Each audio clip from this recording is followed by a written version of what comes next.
The first time I stepped into New York, English was everywhere. The moment I left the airport, the city spoke to me, loudly, constantly. English filled the air like noise you could not turn off. Announcements echoed through the subway. Conversations passed by on the street. Music played from cafés. Taxi drivers talked on the phone. People laughed, argued, ordered food, complained, explained, joked, all in English. I understood many of the words, but I could not respond. On the subway platform, I heard an announcement. I caught pieces of it, a station name, a direction, a warning, but by the time my brain connected the meaning, the sound was already gone. People moved, doors closed, life continued. On the street, someone asked me a question, a simple one. I knew the words, I recognized the structure, but my mouth did not move.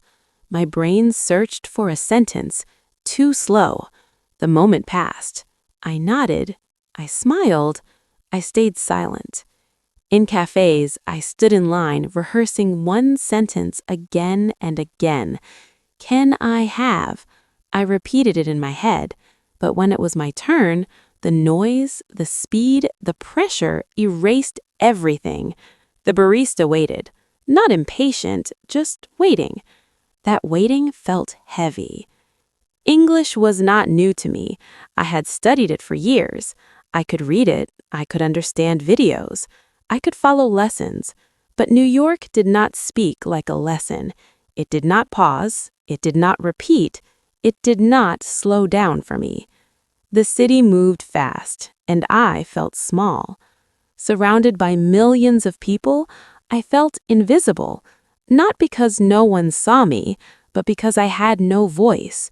English wrapped around me from every direction, yet I could not step into it.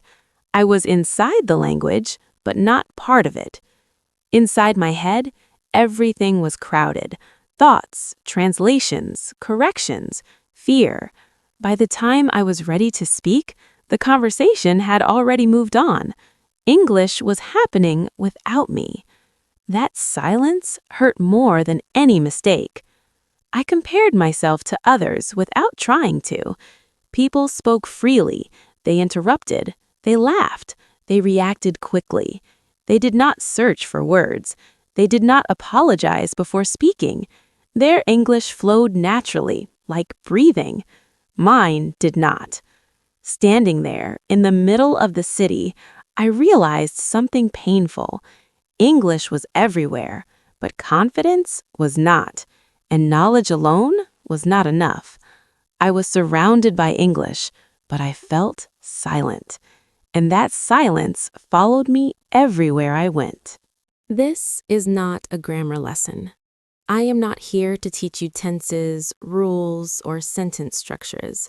I will not explain phrasal verbs. I will not give you shortcuts to sound fluent in 30 days. This is something different. This is a true story. What you are about to hear comes from my real experience living in New York, surrounded by English every single day. Not in a classroom, not in a textbook, but in real life. On the streets, in stores, on subways, in conversations that did not wait for me to be ready. This story is not about studying English harder. It is about what happens to your English when the environment changes. Many people believe their problem is grammar, or vocabulary, or pronunciation, but when you live inside the language, you discover something deeper. You discover that English changes not because you learn more rules, but because your brain is forced to adapt. If you stay with this story until the end, you will understand why being surrounded by English feels uncomfortable at first. You will understand why your English may feel worse before it feels better. And you will understand how environment slowly rewires the way you listen, think, and speak. This is not motivation without direction. This is not theory. It is the honest journey of feeling lost, silent, and small, and how that same environment slowly began to change everything. While listening, I ask you to do one simple thing. Listen slowly. Do not translate. Let the English come into your ears without forcing it into your native language. You do not need to understand every word. You do not need to analyze every sentence. Your brain knows how to learn through exposure, repetition, and context. This story is not meant to impress you. It is meant to feel familiar.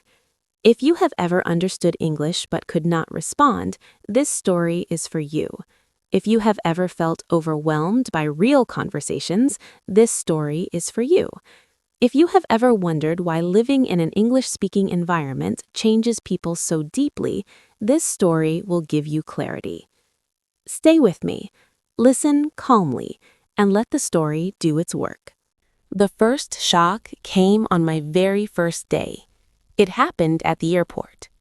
After a long flight, tired and excited, I stood in line for immigration. I had prepared answers in my head. Where are you staying? How long will you be here? I practiced those sentences many times before landing. On paper, everything felt ready. Then it was my turn. The officer looked up and spoke. Fast. Not angry, not rude, just fast. Natural. Real English. I caught some words, a few sounds, but the full question did not arrive as one clear sentence in my mind. My brain tried to translate. Too slow. The officer waited. Not impatient, just waiting. That waiting felt heavy. I panicked quietly. My heart beat faster. I did not want to ask him to repeat. I did not want to look confused, so I nodded. He asked something else. Again, fast. Again, unclear. Again, my brain lagged behind the sound. I nodded again, smiled slightly, hoped it was the right reaction. In that moment, I realized something uncomfortable. I was not answering. I was surviving. Every nod was a guess. Every smile was a shield. I was not communicating. I was avoiding mistakes. When I finally walked away, I felt relieved, but also embarrassed. These were simple questions. I had studied English for years. I knew these topics. Yet, real English did not pause for me. It did not sound like my textbooks. It did not follow the slow, clear rhythm of lessons. Real English moved forward whether I understood or not. Later, at baggage claim, I listened to announcements, names of places, instructions, warnings. I recognized words, but not fast enough to act on them. By the time my brain understood, everyone else was already moving. I followed the crowd. That became my pattern. Follow, nod, smile, guess. On my way out of the airport, someone spoke to me casually. Just small talk, just a normal sentence. But my brain froze. I answered with one word, not because I wanted to be short, but because one word felt safer than a sentence. That was the moment it became clear.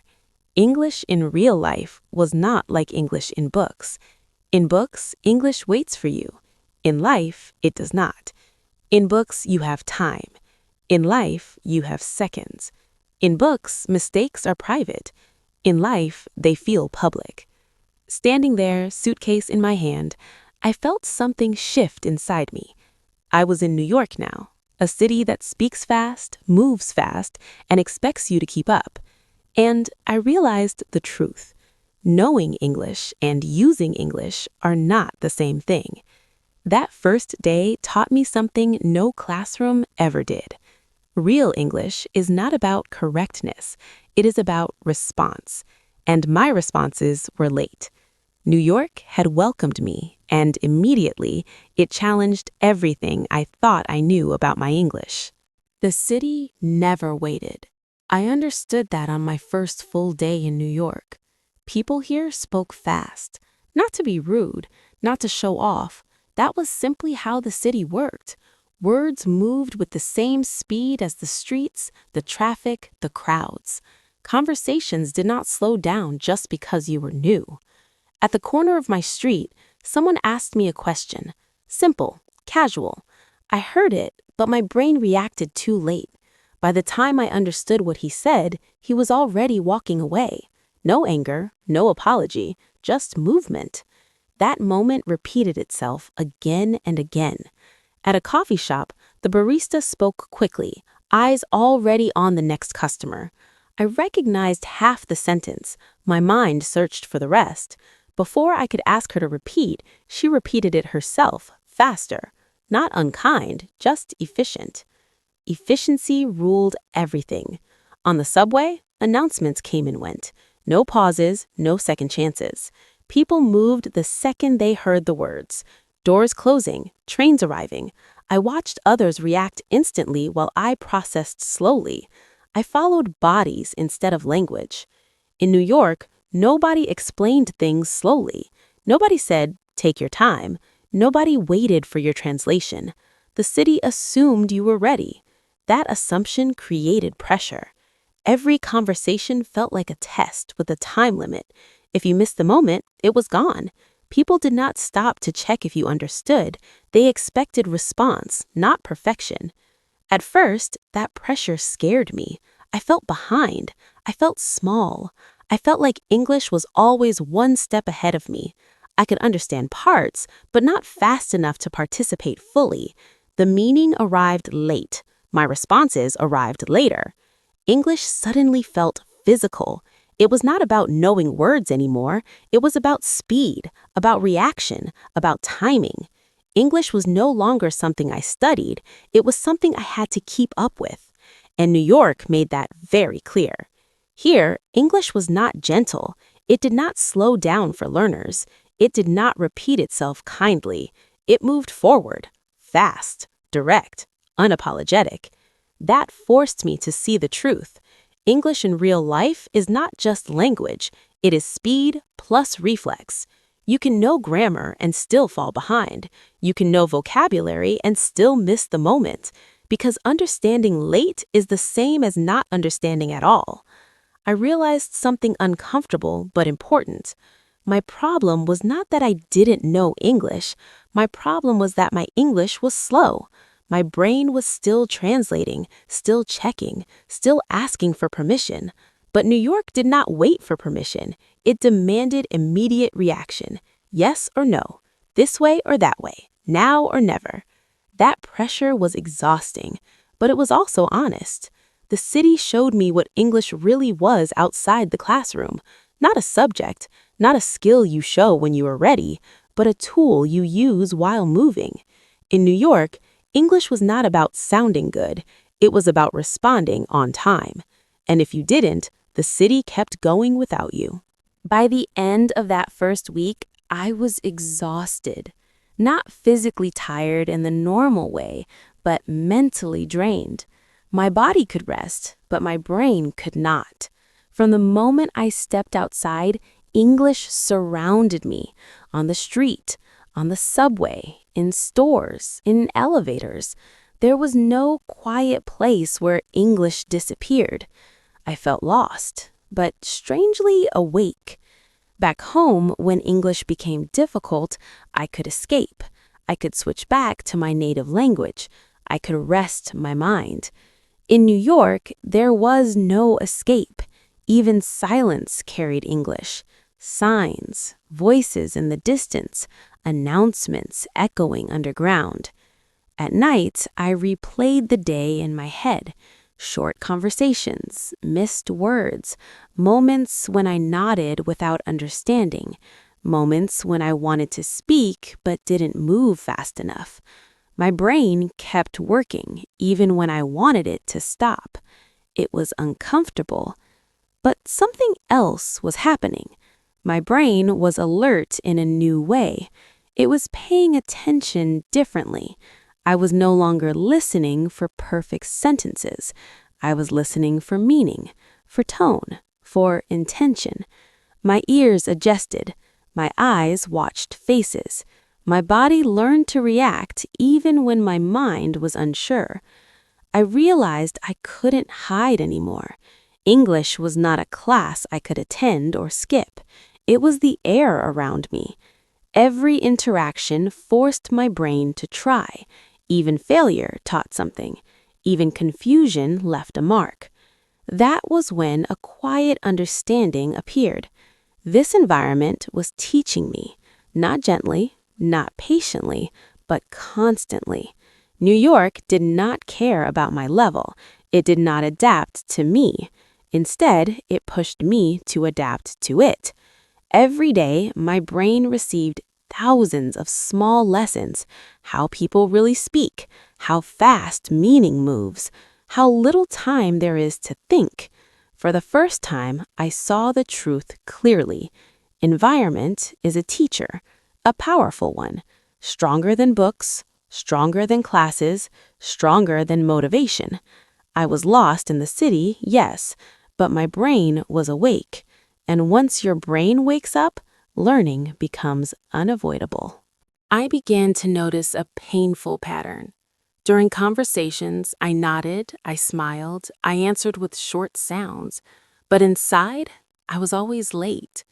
The words reached my ears on time, but the meaning arrived after everything was over. Someone would speak to me on the subway. I would look at their face, I would hear the sounds, and then nothing. My brain started working too slowly. By the time I understood what they had said, the conversation had already moved on or ended, or the person had walked away. And then suddenly, clarity came. Oh, that's what they meant. But it came too late. This happened again and again, at the grocery store, at the coffee shop, at work. I understood English, but only after the moment passed. My English worked, but not on time. That delay hurt. Because it wasn't a lack of intelligence. I knew the words, I recognized the grammar. When I replayed the sentence in my head later, everything made sense. But real life did not wait for my replay button. The problem was happening inside my head. Every sentence followed the same path. I heard English, I translated it into my native language, I processed the meaning, I decided what to say, I translated my answer back into English, then I checked it, then I hesitated. By the time all of that finished, the moment was gone. New York did not pause for my translation.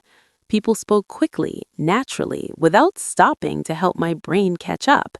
They expected response, not reflection. They expected reaction, not perfection. That expectation created pressure. Under pressure, translation became even slower. My brain tried harder to be correct, so it slowed down more.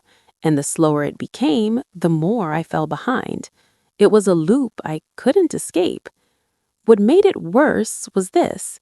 From the outside, it looked like I understood nothing.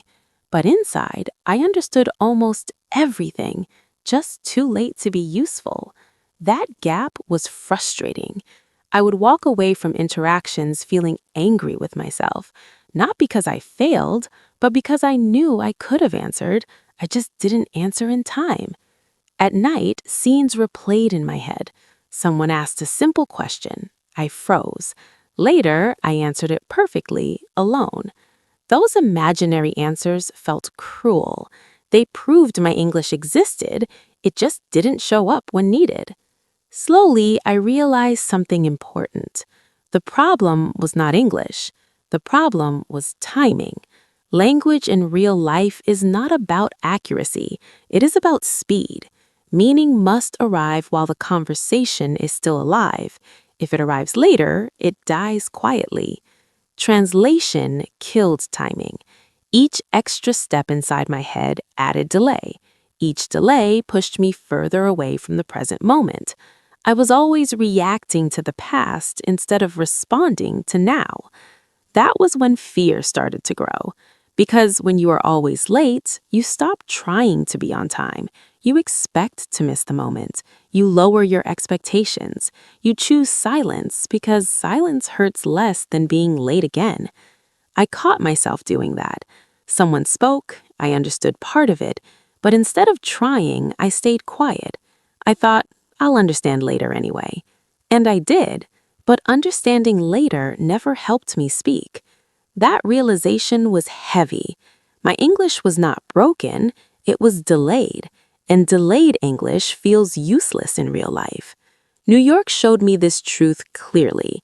In a fast environment, delayed understanding is the same as not understanding at all.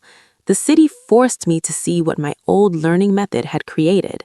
I wasn't slow, I was translating, and translation was stealing my time. Once I saw that, I couldn't unsee it. My English worked, I told myself, but not on time. Some of the hardest moments were not complex conversations. They were simple ones. Ordering food, asking for directions, buying a ticket, saying yes or no. These were sentences I had studied for years. Basic English, level 1 English, words I could recognize instantly in books and lessons, words I thought were easy, but in real life, they disappeared. I remember standing in line at a small cafe. The menu was simple. The cashier looked at me and asked a normal question, something I had heard many times before. My brain understood the words, but my mouth stayed closed. I knew what to say. I knew the sentence, but nothing came out. The silence stretched. The cashier waited, not angry, not impatient, just waiting.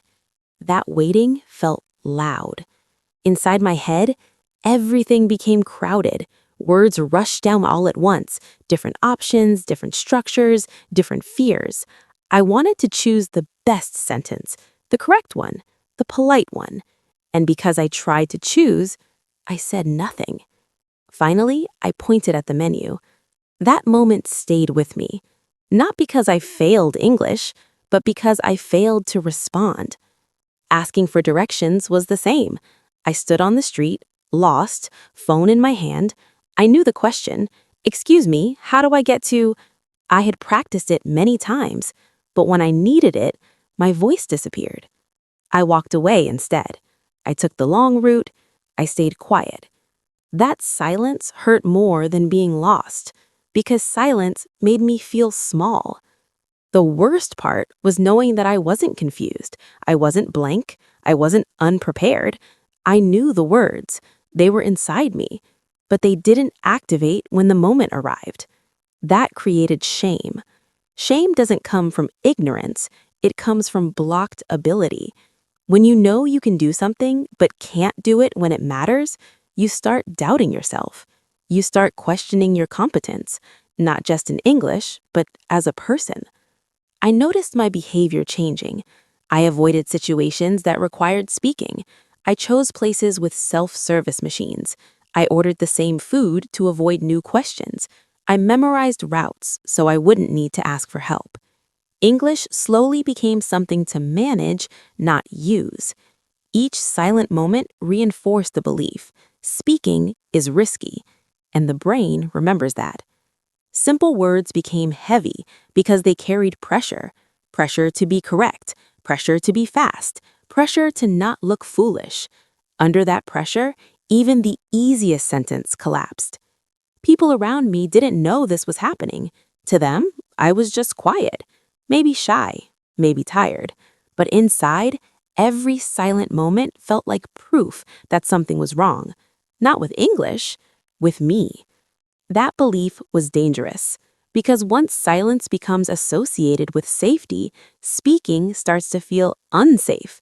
And when speaking feels unsafe, the brain shuts down access even to simple words. That is how simple moments become hard. Not because English is difficult, but because fear blocks the door. And when the door stays closed long enough, silence feels normal. That was the struggle I carried through the city, surrounded by simple English, unable to speak it. I started comparing myself to others without meaning to. On the subway, in coffee shops, at work, on the street. I saw other immigrants speaking English freely. They had accents, they made mistakes, they searched for words sometimes, but they spoke. They didn't freeze, they didn't apologize, they didn't disappear mid-sentence.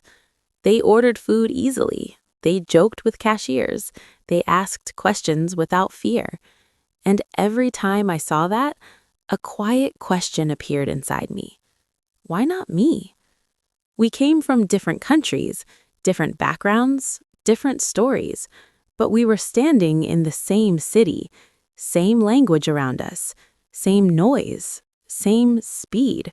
So why did English flow for them, but not for me? That question stayed with me.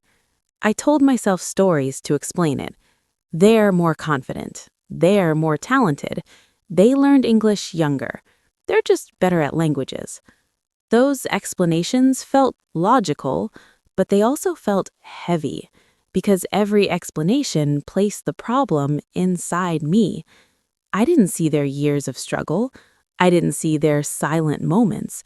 I didn't see how many times they sounded broken before sounding confident. I only saw the result. And comparison always compares your behind the scenes to someone else's highlight. The pressure was invisible but constant. Every time I spoke, I imagined how others would say it better, faster, cleaner, more natural. That imagination changed how I spoke. My voice softened, my sentences shortened, my pauses grew longer. Comparison didn't motivate me, it restricted me. Instead of focusing on the conversation, I focused on myself, how I sounded, how I ranked, how far behind I felt. My attention turned inward, and communication collapsed. I also noticed something painful. I didn't compare myself to native speakers. I compared myself to people just like me, other immigrants, other learners, other non-native speakers. That made it worse because it removed excuses. If they could do it, why couldn't I? That question became a weight I carried everywhere. And that weight affected my body. My shoulders tightened when I heard English. My breath became shallow. My voice hesitated before I spoke. This wasn't about jealousy. It was about identity. I started seeing myself as the one who struggles, the slow one, the quiet one, the one who understands but doesn't speak. Those labels felt true because I repeated them silently in my head. Comparison created distance.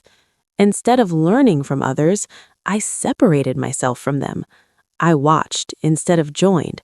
I listened instead of responded. I stayed safe instead of present. And the worst part was this. The people I compared myself to weren't judging me. They weren't measuring me. They were just living. The pressure existed only in my mind. But the brain doesn't care where pressure comes from. If it feels real, it reacts. Comparison taught my brain one dangerous lesson. Speaking is a test, and tests create fear. Fear slows reaction. Fear blocks words. Fear keeps the voice inside. So every comparison reinforced the same outcome: silence. I didn't need more examples of fluent speakers. I needed to stop measuring myself against them, because English is not a race, and confidence doesn't grow under comparison. It grows under permission. The moment I stopped asking, "Why not me?" and started asking, "What do I need right now?" the pressure softened. And that was the first step towards speaking again. During that period, I spoke very little. I listened. I watched. I observed. Everywhere I went, English surrounded me. On the subway, I watched how people talked, without thinking. Short sentences, fast reactions, no hesitation, no apology before speaking. They didn't search for perfect words. They responded automatically. I paid attention to how native speakers started sentences. Not the full sentence, just the beginning. Yeah, I mean, actually, so. Those small sounds carried confidence. They didn't wait to be correct. They entered the conversation first and figured things out while speaking. I noticed their speed. Not rushed, not slow, just natural. They didn't pause to translate. They didn't stop to fix grammar. When they made mistakes, they didn't react. They continued. The sentence kept moving. That continuity was powerful. I also watched their faces. Their eyes stayed relaxed. Their bodies leaned forward. Their voices didn't shrink. Even when they weren't sure, they sounded certain enough to keep going. I compared that to myself. When I spoke, my body pulled back. My voice dropped. My eyes searched for safety. I wasn't in the conversation. I was managing it. So I stopped forcing myself to speak. Not because I gave up, but because I needed to understand. I listened more than I talked. I absorbed rhythm, intonation, stress, the rise and fall of real English, not textbook English, not classroom English, living English. I noticed something important. Native speakers don't wait for silence to speak. They jump in. They overlap. They interrupt gently. English in real life is not polite and slow. It is responsive. That explained why I always felt late. I was waiting for the right moment. They were creating it. I also listened to mistakes. Native speakers make them constantly. They change direction mid-sentence. They restart. They simplify. But they don't stop. They don't label it as failure. Mistakes didn't break their flow. Stopping did. That realization stayed with me. During this silent period, I learned something valuable. Listening without pressure changed how my brain processed English. I wasn't translating anymore. I wasn't preparing answers. I was just receiving sound. English stopped feeling like a test. It became noise, and noise is easier to live with than rules. I also noticed patterns repeating, the same phrases, the same structures, the same reactions in similar situations. That repetition mattered. My brain started recognizing chunks instead of individual words, not consciously, automatically.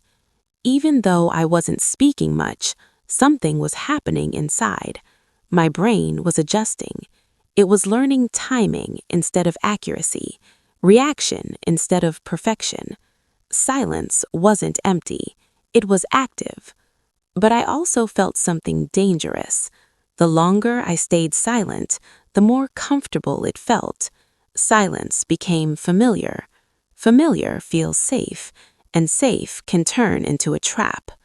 I knew I couldn't stay there forever. Listening taught me how English moved, but speaking was the only way to join that movement. This silent period was not the end. It was preparation. I wasn't ready yet, but I was closer than I thought. During that silent period, fear took a very specific shape. It wasn't fear of English anymore. It was fear of slowing people down. New York moved fast. People walked fast, talked fast, decided fast. Every interaction felt efficient and sharp. I felt like the city itself was in a hurry, and I was always one step behind. When someone spoke to me, I felt the pressure immediately. Answer quickly. Don't hesitate. Don't waste their time. That pressure made my mouth close. I was afraid that if I asked someone to repeat, I would interrupt their rhythm. If I asked the question, I would create extra work. If I spoke slowly, I would become a problem in an otherwise smooth moment. So I stayed quiet. At stores, I nodded even when I didn't fully understand. On the street, I avoided eye contact so no one would ask me anything. At work, I listened carefully but rarely jumped in. Silence felt polite. Silence felt respectful. Silence felt safe. I told myself I was being considerate. I didn't want to inconvenience anyone. I didn't want to be that person who needed extra time, extra explanation, extra patience. But underneath that politeness was fear. Fear of being seen as inefficient, fear of being a burden, fear of being the slow one in a fast place. Every time I didn't ask a question, I avoided discomfort. And avoidance feels good in the moment. It creates relief. The brain loves relief. So silence became protection. Protection from embarrassment, protection from judgment, protection from that heavy pause when someone waits for you to finish a sentence. I started believing that staying quiet was the right thing to do, that my silence helps conversations move faster, that my absence made things easier for others. But that belief came with a cost. Each time I chose silence, my brain learned a lesson. Speaking causes trouble. It learned that asking for time was dangerous. It learned that my voice was an obstacle. And the brain remembered that. Soon, the decision wasn't conscious anymore. I didn't think I won't speak. My body decided before my mind did. My mouth stayed closed. My questions stayed inside. Silence arrived automatically. I also noticed something painful. People weren't rushing me. They weren't annoyed. They weren't impatient. Most of that pressure existed only in my head. But the brain doesn't care where fear comes from. If it feels real, it reacts. Fear of slowing people down trained me to disappear, and disappearing felt safe. But safety without expression slowly shrinks you. The more I stayed silent, the smaller my presence became. I stopped contributing ideas. I stopped clarifying misunderstandings. I stopped participating fully in my own life. Silence protected me from momentary discomfort, but it robbed me of connection. I wasn't helping others by staying quiet. I was training myself to vanish. And once I saw that clearly, silence no longer felt kind. It felt costly. I realized something important then. Conversations are not machines. They don't break because someone speaks slowly. They break when someone is not there.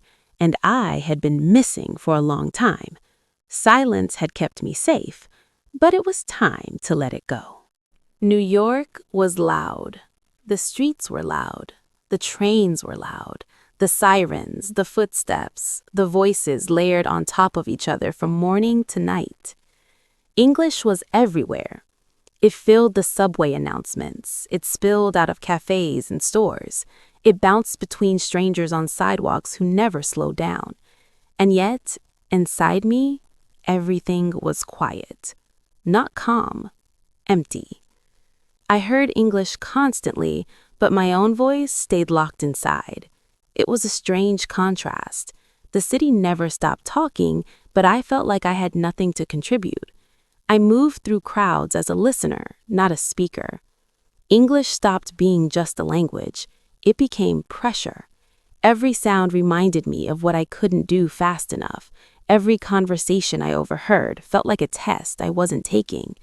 I understood pieces, fragments, intentions, but never in time to join. The city spoke in full sentences. I lived in pauses. That gap created tension. My brain was always alert, always decoding, always catching up. Even when I wasn't speaking, I was working, listening hard, translating, guessing, preparing answers no one asked for. By the end of the day, I was exhausted. Not physically, mentally. English followed me everywhere, and there was no escape. In my room, on the streets, on my phone, in my thoughts. The language never turned off, but my voice never turned on. That imbalance was heavy. When a language surrounds you but doesn't come out of you, it starts to feel like pressure pushing inward. It presses on your confidence. It whispers that you are behind, that you don't belong yet. I wasn't afraid of English itself. I was tired of being silent inside it. The noise outside kept growing, but my presence stayed small, and that contrast made the silence louder than the city. English everywhere, voice nowhere. That was the silent period, and it was louder than any sound New York could make. It did not happen in a classroom. It did not happen in a meeting. It did not happen during an important moment. It happened in a small, ordinary conversation. I almost didn't speak.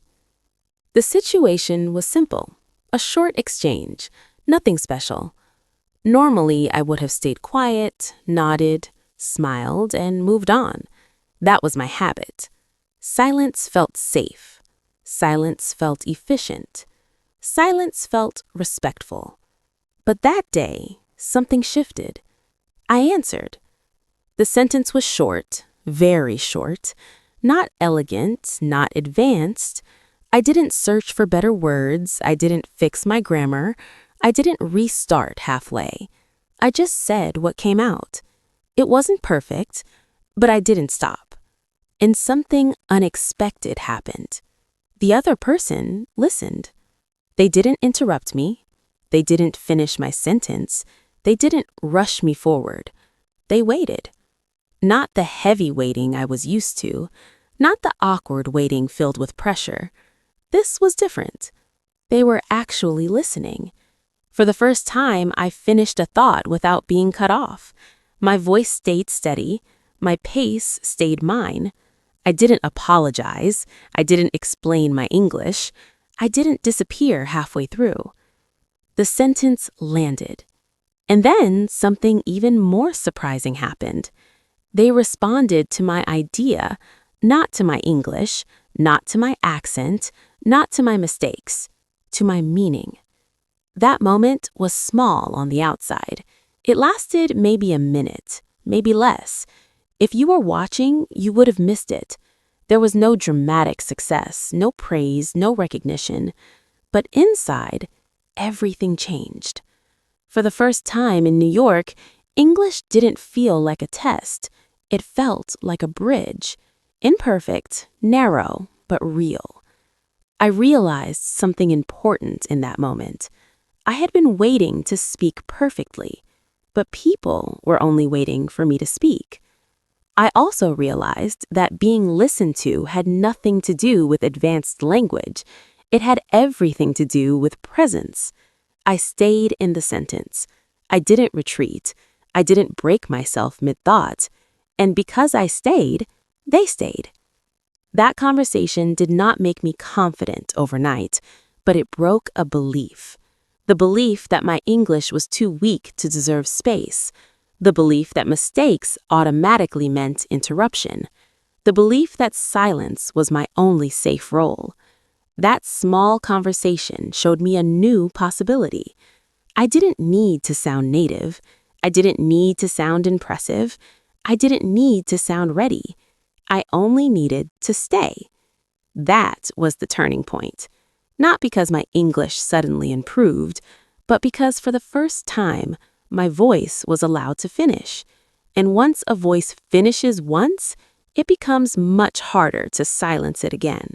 After that small conversation, something stayed with me. Not excitement, not confidence, confusion. Because something I had feared for years did not happen. Nobody corrected me. I replayed the conversation in my head later. I remembered the words I used. I noticed the grammar mistakes. I heard the awkward phrasing. I knew exactly where my English was imperfect. But during the conversation, none of that mattered. The listener didn't stop me. They didn't fix my sentence. They didn't point out what was wrong. They listened. That realization was unsettling. For years, I had been preparing for correction. I spoke carefully because I expected interruption. I slowed down because I expected judgment. I stayed silent because I expected someone to tell me I was wrong. But this time, nobody did. The listener cared about the idea, not the form. They were focused on meaning, not mistakes. They responded naturally, like the English itself was invisible. That moment forced me to face an uncomfortable truth. My fear had been louder than reality. I had imagined correction as inevitable. I believed that every mistake would be exposed. I thought people were waiting for my English to fail so they could step in, but they weren't. Most people were simply trying to understand. I realized that my fear did not come from real experiences. It came from anticipation, from memories, from assumptions built over time. I had been reacting to a threat that no longer existed, or maybe never did. Yes, people sometimes correct English. Teachers do, language partners do, but real-life conversations are different. In real life, people want speed, clarity, flow. They want to move forward. Correcting you slows everything down, and most people don't want to slow down. That was the irony. I had been afraid of slowing people down with my English, but correction would slow things down more than my mistakes ever did. This shifted how I understood communication. I saw that fear had trained me to overestimate risk. My brain treated every sentence like a performance, like a public exam, like a moment where failure would be noticed and remembered. But in reality, conversations were temporary, fluid, forgiving. People forgot mistakes instantly. They remembered meaning. That realization created space inside me. Not confidence yet, but permission. Permission to speak without armor. Permission to stop defending myself in advance. Permission to let a sentence be imperfect and still complete. I also noticed something else. When I wasn't corrected, my body stayed calm. My shoulders didn't tighten. My voice didn't drop. I didn't rush to finish. I stayed present longer than usual, and presence changed how I sounded. Not because my English improved, but because fear loosened its grip. That was when I understood something fundamental. Fear had never been protecting me from reality. It had been protecting me from imagination. The fear of correction was bigger than correction itself. And once that illusion cracked, my relationship with English changed. I stopped bracing for impact. I stopped assuming judgment. I stopped treating every sentence like a risk assessment. Nobody corrected me that day, but something else was corrected instead, my understanding of fear. And once fear became smaller than reality, my voice finally had room to exist. Something fundamental shifted in how I saw English. It stopped feeling like a test. For years, English had lived in my mind as an exam that never ended. Every sentence felt graded. Every word felt scored. Every pause felt like a mistake being recorded somewhere. I spoke as if there were invisible judges listening, waiting to mark me wrong. But after that turning point, the frame collapsed. English was not a test. It was a tool. In New York, English was not used to prove intelligence. It was used to survive, to buy food, to ask for help, to explain a problem, to move through the day without getting stuck. Nobody was handing out grades. Nobody was counting errors. People were just trying to function. That realization was powerful. A test has pressure. A tool has purpose. When you treat English like a test, you focus on rules. You hesitate. You check yourself. You avoid speaking unless you feel ready. Failure feels personal. When you treat English like a tool, you focus on outcome. Did the message arrive? Did the other person understand enough to respond? If yes, the tool worked. Perfection is irrelevant. I started noticing how native speakers actually spoke. They interrupted themselves. They changed direction mid-sentence. They used simple words. They repeated ideas. They didn't sound like textbooks. They sounded functional. That changed my behavior. I stopped trying to pass English. I started trying to use it. If a sentence worked, I moved on. If it didn't, I adjusted and continued. I no longer paused to mentally correct myself before speaking. Correction became optional, not mandatory. This shift removed weight.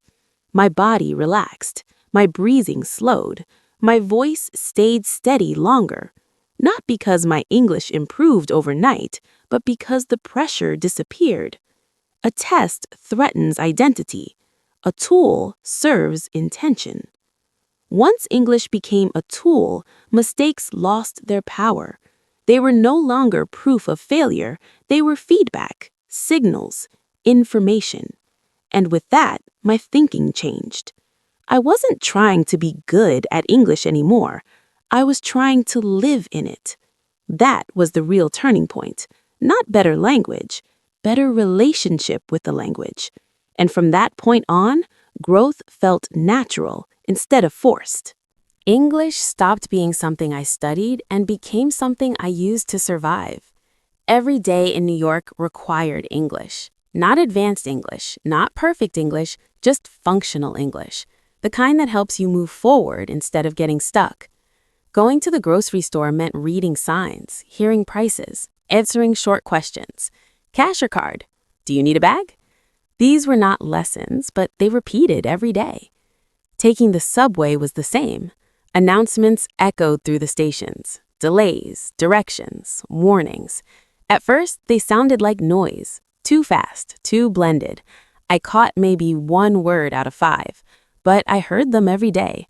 Same phrases, same rhythm. Slowly, my brain stopped panicking. It stopped trying to translate everything. It began to recognize patterns. Asking for directions was uncomfortable but unavoidable. I got lost often. Streets looked similar, the city was big and impatient.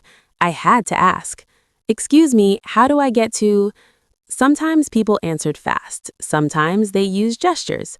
Sometimes they pointed and said, 2 blocks, then left. I didn't understand every word, but I understood enough to move. That was survival English. At coffee shops, the same sentences repeated again and again. "What can I get for you? Anything else? Your name?" At first, my answers felt stiff and rehearsed. Then they became automatic. My mouth responded before my brain finished thinking. That was new. I realized something important. My brain was not learning English from effort, it was learning from repetition. The same sounds, the same words, the same situations, every single day. There was no pressure to remember, no pressure to perform. The environment did the teaching. At the beginning, everything sounded loud and overwhelming. English felt like a wall of sound. But after weeks of daily exposure, the wall cracked. Certain sounds stood out. Certain phrases became familiar. My brain stopped treating English as a threat and started treating it as background information. That change mattered. When sounds become familiar, fear reduces. When fear reduces, understanding improves. Not because you suddenly know more words, but because your brain is calmer. Calm brains process faster. I noticed that I no longer tried to translate everything.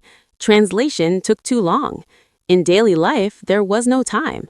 The train doors were closing, the cashier was waiting, the line was moving.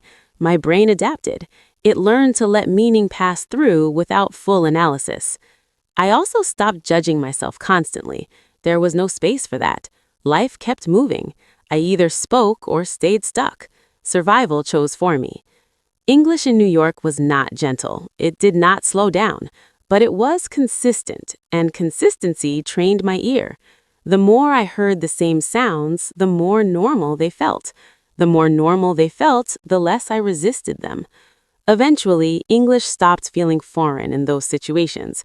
It felt expected, like traffic noise, like footsteps, like the city itself. I wasn't fluent. I still missed words. I still misunderstood sometimes. But my brain was adapting in real time, not through lessons, but through living. That is what daily survival does. It removes choice. And when choice disappears, learning accelerates. English did not improve because I tried harder. It improved because I lived inside it every day, whether I felt ready or not. Calm, warm female voice. Speaking without preparation was not a strategy I chose. It was something New York forced on me. In the beginning, I tried to prepare everything in my head before I spoke. I translated. I planned sentences. I rehearsed silently while the other person was already waiting. That worked in classrooms. It failed in real life. People did not wait for my perfect sentence. They waited for a response. So preparation disappeared. Someone asked me a question and I had no time to translate it fully. If I paused too long, the moment passed. The line moved. The conversation ended. I was left behind. After enough of these moments, my brain changed its behavior. I stopped translating first, not because I was confident, but because translation was too slow. My brain learned that speed mattered more than accuracy. It learned that an imperfect answer on time was better than a perfect answer too late. I began using short sentences. Very short. Yes. No. Here. Over there. I think so. At first, these sentences felt weak, too simple, almost embarrassing, but they worked. Communication happened. People understood me. The interaction continued. Nothing bad happened. That mattered. Each successful interaction, no matter how small, trained my brain. It showed my nervous system that speaking without preparation was safe. I did not need to sound smart. I needed to be understood. Reflex slowly replaced perfection. I noticed that when I stopped preparing, my body felt different. My shoulders relaxed. My breathing was more natural. My voice came out faster. Fear had less time to interrupt because the sentence was already moving. Thinking became lighter. Instead of building a full sentence in my head, I reacted to key words, tone, context, gestures. Meaning arrived before grammar. My mouth followed meaning, not rules. Mistakes still happened, of course they did, but I stopped stopping. I did not restart sentences. I did not apologize. I continued, and continuity mattered more than correctness. New York rewarded movement. When you keep moving, people keep listening. When you freeze, the city moves without you. That reality trained my reflex faster than any lesson ever could. I also realized something important. Native speakers did not speak in perfect sentences either. They paused. They corrected themselves. They used simple structures. They focused on speed and clarity, not elegance. Seeing this removed pressure. Speaking without preparation was not careless. It was practical. Preparation belongs to writing. Speaking belongs to reaction. Once I accepted that, my English changed its role. It stopped being something I performed and became something I used. Over time, those short sentences connected. Responses became longer naturally, without effort. Not because I planned them, but because my brain was now operating in real time. Reflex had taken over. I was not fluent yet, but I was present. I was participating. I was no longer silent because I was waiting to be ready. Speaking without preparation taught me a powerful lesson. English does not require permission. It requires motion. And in a city that never waits, motion was the real teacher. Letting mistakes pass was one of the hardest habits to build. Not because I didn't know I was making mistakes, but because every mistake used to feel like a signal to stop. Before New York, one wrong word was enough to end a sentence. I would hear it immediately in my head. The tense, the article, the pronunciation. The moment I noticed it, my body reacted. My voice dropped. My sentence collapsed. I apologized, corrected myself, or simply went silent. That reaction was automatic. In New York, that habit stopped working. When I stopped speaking every time I made a mistake, conversations ended quickly. People didn't correct me, they didn't slow down, they simply moved on. And if I stopped, I was left behind. So I tried something new. I made a mistake and kept talking. At first, it felt wrong, almost irresponsible. My brain screamed that I should fix the error before continuing, but I didn't. I finished the sentence anyway. Sometimes the mistake stayed there, uncorrected. Sometimes I corrected it later. Often I didn't correct it at all. Nothing bad happened. The person still understood me. They responded. The interaction continued. Life moved forward. That was a shock. I realized something important. Most people were listening for meaning, not accuracy. They were not waiting to judge my grammar. They were waiting to understand my intention. When the intention was clear, the mistake became irrelevant. By continuing, I changed the focus of the conversation. Instead of highlighting the error, I highlighted the message. And that shift changed how I felt while speaking. Mistakes lost their power. Each time I let a mistake pass, my confidence increased slightly, not because I spoke better, but because I didn't punish myself. My nervous system learned that errors were not emergencies. They did not require stopping. They did not require apology. This changed my rhythm. Before, mistakes broke the flow. After, the flow survived mistakes. And flow is what makes language feel alive. I also noticed that the more I continued after mistakes, the fewer mistakes I noticed. Not because I made fewer, but because I stopped monitoring myself so closely. My attention moved outward toward the listener instead of inward toward self-judgment. That outward focus mattered. Confidence didn't grow because my English became perfect. It grew because my behavior changed. I stopped retreating. I stayed in the sentence. I stayed in the conversation. Over time, something unexpected happened. Accuracy improved naturally. Certain mistakes disappeared without effort. My brain adjusted through use, not correction.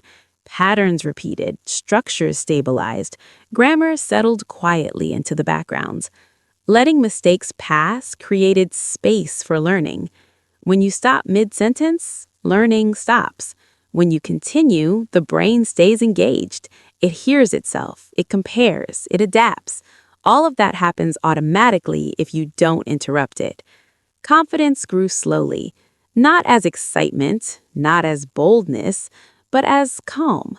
I stopped fearing mistakes because they no longer controlled my behavior. And once mistakes lost control, confidence took its place. In New York, I learned this lesson clearly. Mistakes don't destroy confidence. Stopping does. Confidence grows every time you choose to continue. One day, I noticed something I had never felt before. My voice felt normal. Not strong, not impressive, just normal. I was speaking English and my voice wasn't shaking. There was no tightness in my throat, no rush to finish quickly, no quiet panic hiding under my words. I wasn't bracing myself for mistakes. I wasn't preparing an apology before I even spoke. I simply talked. That alone felt unfamiliar. For a long time, my voice had carried tension. Even when my words were simple, my tone betrayed me. It sounded careful, fragile, as if I was asking for patience or permission. I spoke softly, as though lowering my voice could reduce the risk of being wrong. But this time, my voice stayed steady. I didn't say, "Sorry, my English isn't good." I didn't explain myself. I didn't warn anyone. I spoke, paused naturally, and continued. What surprised me most was how my body felt. My shoulders were relaxed, my breathing stayed even, my mouth moved without resistance. English no longer felt like something I had to push out. It came out on its own. That was new. Nothing dramatic had changed. My vocabulary wasn't suddenly bigger. My grammar wasn't suddenly perfect. But my relationship with English had shifted. My body no longer treated it as a threat. When your voice feels normal, your brain feels safe. And when the brain feels safe, it stops sending emergency signals. It stops tightening muscles. It stops interrupting speech. That safety allowed English to sound more natural, even without effort. I also noticed I stopped listening to myself while speaking. Before, I monitored every word, every sound. Now my attention moved outward, to the person in front of me, to the conversation itself. That outward focus mattered. English became a tool again, not a performance. I wasn't trying to sound correct, I was trying to be understood. And understanding happened more easily when my voice didn't carry fear. This was the moment I realized something important. Fluency doesn't always announce itself with confidence. Sometimes it arrives quietly, disguised as calm. My voice didn't feel special, it felt familiar. And that familiarity meant English was no longer foreign inside me. One day, I noticed something subtle but important. My voice felt normal. It wasn't louder. It wasn't more confident in a dramatic way. It was simply steady. When I spoke English, my voice didn't shake. There was no tremble at the start of a sentence, no rush to finish quickly, no pressure in my chest telling me to stop. I didn't lower my volume to hide mistakes. I didn't brace myself before speaking. I just spoke. For a long time, my voice had carried fear. Even when my words were simple, my tone sounded unsure. It asked for patience. It asked for forgiveness. It asked not to be judged. That fear lived in my voice more than in my words. But now it was quiet. I didn't apologize before speaking. I didn't say, "Sorry, my English isn't good." I didn't explain myself. Those sentences used to come out automatically, almost before the real sentence began. They were habits, not choices. This time, they didn't appear, and nothing bad happened. People listened. My body noticed that first. My shoulders stayed relaxed. My breathing didn't shorten. My mouth moved without resistance. English didn't feel like something I had to push through fear anymore. It felt like something I could use. That was the difference. English became natural not because it was perfect, but because it was no longer blocked. I wasn't fighting myself while speaking. I wasn't monitoring every word. I wasn't standing outside my own voice, judging it in real time. I stayed inside the conversation. Mistakes still happened, I heard them, but they didn't stop me. My voice didn't react to them. I continued speaking as if nothing serious had occurred, and that continuity changed everything. A steady voice tells the brain there is no danger. When the voice is calm, the nervous system relaxes. When the nervous system relaxes, language flows more easily. That was the moment I understood this truth. Natural English doesn't come from confidence. Confidence comes from safety. And when my voice felt normal, I knew my brain had finally learned that speaking English was safe. Confidence did not arrive the way I expected. There was no big moment, no sudden excitement, no feeling of power or victory. It came quietly. One day, I realized I was no longer afraid before speaking. Not brave, not confident in the dramatic sense, just not afraid. The fear that used to appear before every sentence was gone, or at least far enough away that it no longer controlled me. Before, fear came first, before the words, before the thought finished forming. Fear decided whether I should speak, how fast, and when to stop. Now fear arrived late. Sometimes it didn't arrive at all. I could start a sentence without preparing an escape. I could pause without panic. I could forget a word and keep going. None of that felt heroic. It felt normal. And that normal feeling was new. Confidence wasn't loud. It didn't push me to talk more than I needed. It didn't make me dominate conversations. It simply removed resistance. My voice came out without negotiation. My body didn't tense up. My mind stayed present instead of running ahead. I noticed I was listening differently too. I wasn't trapped inside my head anymore. I wasn't watching myself speak from the outside. I was actually part of the exchange, reacting, responding, being there. That is what confidence really is. Not boldness, not perfection, not fluency. Confidence is the absence of fear. It's when your brain no longer treats speaking as a threat, when your nervous system stops preparing for punishment, when English stops feeling like a test you might fail and starts feeling like a tool you can use. Nothing dramatic changed on the outside. My English wasn't suddenly advanced, my accent didn't disappear, my sentences were still simple. But inside, something important had shifted. I trusted that I could speak and survive the result. That trust didn't come from success. It came from repetition, from many small moments where I spoke and nothing bad happened. Confidence came quietly, because fear left quietly. And once fear was gone, my voice didn't need encouragement anymore. It simply existed. Books taught me rules. New York trained my brain. Before living there, I believed improvement came from studying harder. More vocabulary, more grammar, more practice on paper. I thought English lived in books, classrooms, and apps. New York showed me how wrong that was.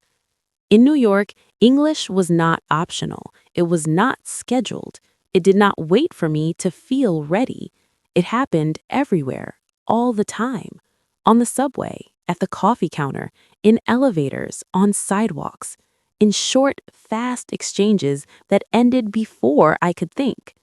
That constant exposure did something books never could. It forced my brain to react. When English surrounds you, your brain stops treating it as information and starts treating it as environment. Sounds repeat, phrases repeat, patterns repeat. Without trying, your brain begins to predict what comes next. Not because you've studied it, but because you heard it hundreds of times. Books explain a language. Environment creates reflex. I noticed this slowly. Certain phrases started feeling familiar before I understood them perfectly. My body recognized the rhythm. My ears caught meaning faster than my mind could translate. I wasn't thinking, what does this mean anymore? I was thinking, I know this situation. That is how the brain learns naturally. In books, English is frozen, sentences are perfect, time stops while you analyze. In real life, English moves, it overlaps, it cuts off, it repeats. The brain adapts only when it must keep up. New York didn't give me time to translate. If I paused too long, the moment was gone. The train doors closed, the cashier moved on, the conversation ended. That pressure wasn't cruel, it was educational. It taught my brain that speed mattered more than correctness. Over time, my brain stopped asking for permission. It stopped checking every word. It learned that partial understanding was enough, that imperfect responses were acceptable, that survival mattered more than accuracy. This is something books cannot teach. You can read a dialogue 100 times and still freeze in real conversation because reading trains recognition, environment trains reaction. In New York, I didn't improve because I studied more. I improved because my brain had no choice but to adapt. Repetition did the work. Exposure did the work. Urgency did the work. Environment removed decision-making. I didn't ask myself, should I practice English today? English happened whether I wanted it or not. That consistency rewired my brain faster than motivation ever could. This is the lesson New York taught me. You don't need more discipline, you need more exposure. You don't need perfect lessons, you need repeated situations. The brain does not change through understanding, it changes through experience. When English becomes part of your environment, it stops being something you study and starts being something you use.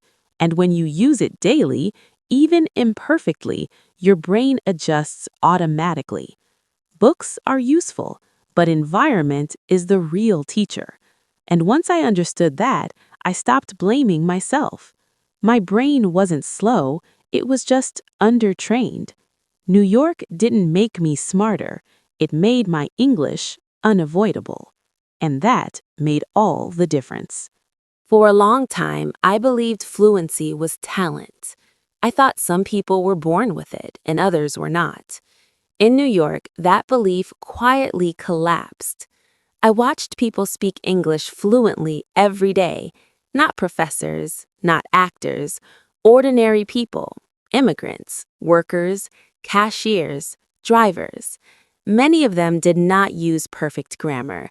Many had strong accents, but they spoke without hesitation, without apology, without fear. That is when I understood something important. Fluency is not intelligence. It is not talent. It is not confidence. Fluency is habit. In New York, people did not wake up fluent.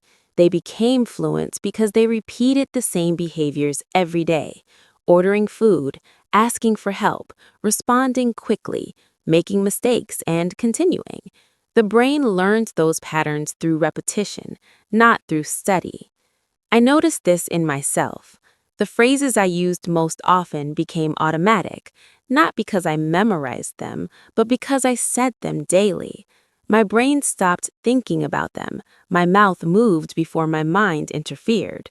That is what fluency actually feels like.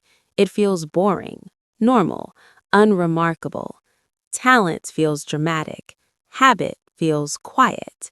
Every day in New York, I used English in small ways, not long conversations, not perfect speeches, short exchanges, repeated hundreds of times. Those repetitions trained my brain far more effectively than any lesson. Fluency came from frequency, not effort. On days when I spoke more, English felt easier. On days when I stayed silent, it felt heavier again. That showed me the truth. Fluency grows when the habit is active. It weakens when the habit stops. This is why motivation fails. Motivation comes and goes. Habits stay. People who sound fluent are not braver. They are more practiced. Their brains have seen the same situations so many times that hesitation is no longer useful. New York taught me this clearly. Fluency is not a breakthrough moment. It is not a reward for studying long enough. It is the result of small actions repeated daily. If you speak a little every day, fluency grows. If you wait for confidence, fluency disappears. Talent is optional. Habit is everything.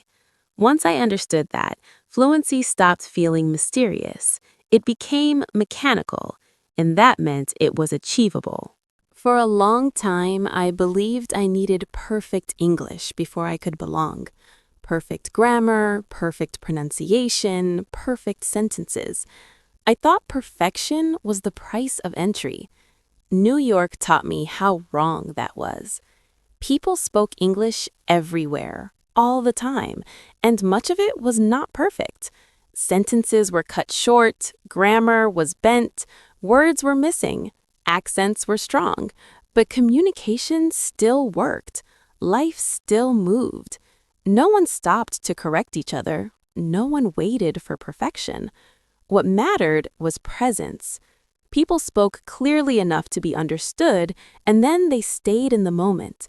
They did not apologize mid-sentence. They did not explain their mistakes. They did not step back because a word was missing. They stayed in the conversation. That changed how I saw English. I realized I did not need beautiful English. I needed usable English. English that could order food, English that could ask for help, English that could respond quickly. Perfect English lives in textbooks. Usable English lives in real life. In New York, nobody rewarded perfection. They responded to presence. If you spoke with steady rhythm, people listened. If you stayed engaged, people followed. If you hesitated too long, the moment moved on. Presence carried more weight than accuracy. When I focused on being present instead of being correct, my English improved faster. My voice became steadier. My pauses shortened. My fear faded. Not because I fixed my grammar, but because I stopped leaving the conversation. Perfection makes you disappear. Presence makes you visible. I also noticed something important. The people who spoke the worst English were often the most effective communicators. They were direct, simple, clear. They did not decorate their words. They delivered meaning and moved forward. That is real fluency. New York taught me that perfect English is not required to be respected. What earns respect is clarity, confidence, and continuity. Finishing your thought matters more than finishing it perfectly. You do not need English that sounds impressive. You need English that moves. Presence tells people you belong. Perfection only delays you. Once I stopped chasing perfect English, I finally started using English, and usage changed everything. That was one of the most important lessons New York ever taught me. For a long time, I believed I needed perfect English before I could belong. Perfect grammar, perfect pronunciation, perfect sentences. I thought perfection was the price of entry. New York taught me how wrong that was. People spoke English everywhere, all the time, and much of it was not perfect. Sentences were cut short, grammar was bent, words were missing, accents were strong, but communication still worked. Life still moved. No one stopped to correct each other. No one waited for perfection. What mattered was presence. People spoke clearly enough to be understood, and then they stayed in the moment.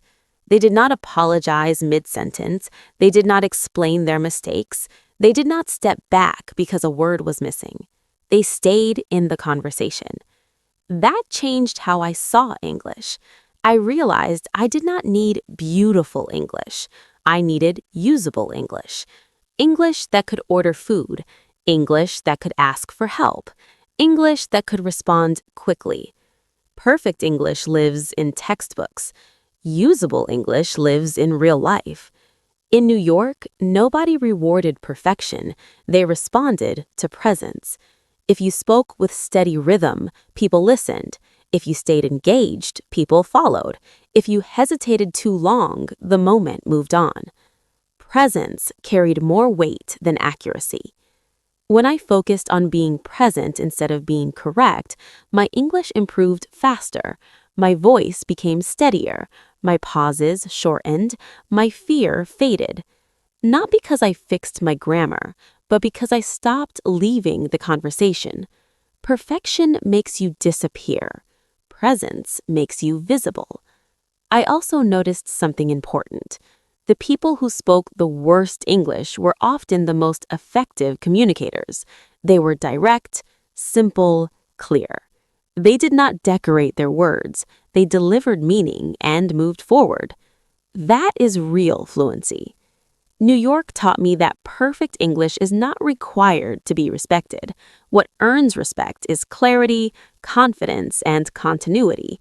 Finishing your thought matters more than finishing it perfectly. You do not need English that sounds impressive. You need English that moves. Presence tells people you belong. Perfection only delays you. Once I stopped chasing perfect English, I finally started using English, and usage changed everything. That was one of the most important lessons New York ever taught me. New York taught me lessons that no textbook ever could. Not because the city is special, but because life there forced English to become real. What I learned there is not limited to one place. These lessons apply anywhere, if you understand them correctly. Here are 5 simple lessons New York taught me about learning English, lessons you can start using today. The first lesson is this: English grows in use, not study. For years, I believed improvement came from preparation, more books, more notes, more rules. But New York showed me that English grows only when it is used. Every time I heard English on the subway, at a store, or on the street, my brain was exposed again. Every time I spoke, even badly, my brain adapted. Use created familiarity. Familiarity created speed. Speed created confidence. Studying gave me knowledge, but using English gave me access. Until English became part of daily action, nothing truly changed. Language is not built by understanding alone. It is built by repetition in real moments. The second lesson is that speed beats accuracy. In real life, nobody waits for perfect sentences. Conversations move fast. When I tried to be accurate, I was slow. When I was slow, I missed moments. When I missed moments, I stayed silent. New York forced me to respond quickly. Short answers, simple words, immediate reactions. I learned that a fast, imperfect response is more powerful than a perfect response that arrives too late. Speed keeps you inside the conversation. Accuracy can come later. Fluency begins when you stop pausing to check yourself and start reacting instead. The third lesson is that mistakes don't stop life. This was one of the most freeing realizations. I made mistakes every day. Wrong words, wrong grammar, strange pronunciation, and nothing bad happened. People did not stop. They did not judge me.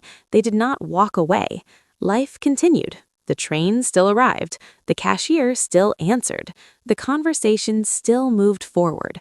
Mistakes felt big in my head, but they were small in reality. I learned that fear exaggerates consequences. The truth is simple. Mistakes are normal, expected, and quickly forgotten. The only thing that truly stops communication is silence. The fourth lesson is that environment shapes confidence. In New York, English surrounded me. I could not escape it. That constant exposure retrained my brain. English stopped feeling special and started feeling normal. Confidence did not come from motivation. It came from repetition in a living environment. But here's the important part. Environment is not just a city. Environment is what you hear, what you respond to, and what you allow daily. Confidence grows when English becomes part of your routine, not an event. When English appears every day, fear loses its power. The fifth lesson is this: you don't need New York to start. This is the most important lesson of all. New York did not change me because of its buildings or its people. It changed me because English became unavoidable. You can create that condition anywhere. You can bring English into your daily life intentionally. Listen while you walk. Speak while you think. React out loud. Create small moments of use every day. The brain does not care where the input comes from. It cares that it is repeated. You do not need to move countries to change your English. You need to change how often English enters your life. These 5 lessons work together. Use builds familiarity. Speed builds flow. Mistakes build resilience. Environment builds habit. And habit builds confidence. New York did not teach me better grammar. It taught me a better relationship with English. English stopped being something I prepared for and became something I lived with. That shift made everything easier. If you take one thing from this, let it be this: you do not need perfect conditions to begin. You need movement. One sentence today, one reaction tomorrow, one small habit repeated again and again. English does not grow when you wait. It grows when you use it. And you can start right where you are. You do not need to live in New York to change your English. You need to understand what New York really did. New York did not magically make me fluent. It did not fix my grammar. It did not give me confidence overnight. What it did was simpler and more powerful. It surrounded me with English until my brain stopped treating English as something special, dangerous, or separate from life. English became part of my environment, and when something becomes part of your environment, your brain adapts automatically. That is the truth I want to leave you with. You do not need a new country. You need a new relationship with English. You can create your own New York. You create it when English is no longer only a study activity, but something that exists around you every day. When you hear English while walking, cooking, resting, when you speak English even when no one is listening, when you react in English instead of translating silently, when English becomes normal noise in your life, not a performance. Most people think their problem is speed, or memory, or talent. It is not. Your problem is distance. English feels far away, separate. Something you prepare for, something you do later, something you only touch in lessons or exams. That distance keeps fear alive, and fear keeps your voice quiet.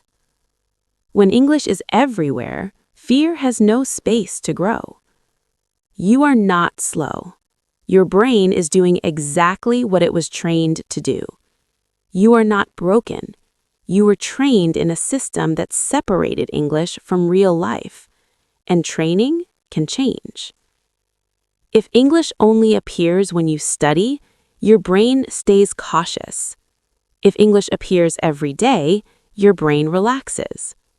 If English is rare, your brain treats it as a threat. If English is familiar, your brain treats it as normal. That is how confidence is built, not through motivation, not through pressure, through environment. You can start small. Listen to English when you are tired. Speak English when you are unsure. React in English before thinking. Let mistakes pass without stopping. Let your voice exist without permission. You do not need to sound good. You need to stay present. Every sentence you say teaches your brain something. Every time nothing bad happens, fear loses power. Every day English shows up, silence weakens. This is how fluency actually grows, not in big moments, not in perfect conditions, but in ordinary days, repeated. Many people are waiting for confidence before they speak. That wait never ends. Confidence comes after action, not before it. New York taught me that life will not slow down for perfect English, and that is a gift. Because when you stop trying to be perfect, you finally start communicating. When you stop protecting yourself, your voice comes back. You do not need permission to speak. You do not need approval to try. You do not need to be ready. You only need to begin. If this story felt familiar, that means you are closer than you think. Awareness is not weakness. It is the start of change. The moment you see the pattern, you can change the pattern. That is why this channel exists. Not to teach you more rules, not to overwhelm you with techniques, not to make English feel heavier, but to help you live with English, to make English part of your daily rhythm, to retrain your brain through stories, repetition, and presence, to replace fear with familiarity, to replace silence with habit. Subscribe not to learn more. Subscribe to practice differently. Subscribe to stop waiting. Subscribe to stop translating. Subscribe to let English exist in your life every day. Here, English is not a test. It is not a performance. It is not something you earn. It is something you use. One story at a time, one sentence at a time, One small habit each day. You are not late. You are not behind. You are exactly where change can begin. This is not the end of your journey with English.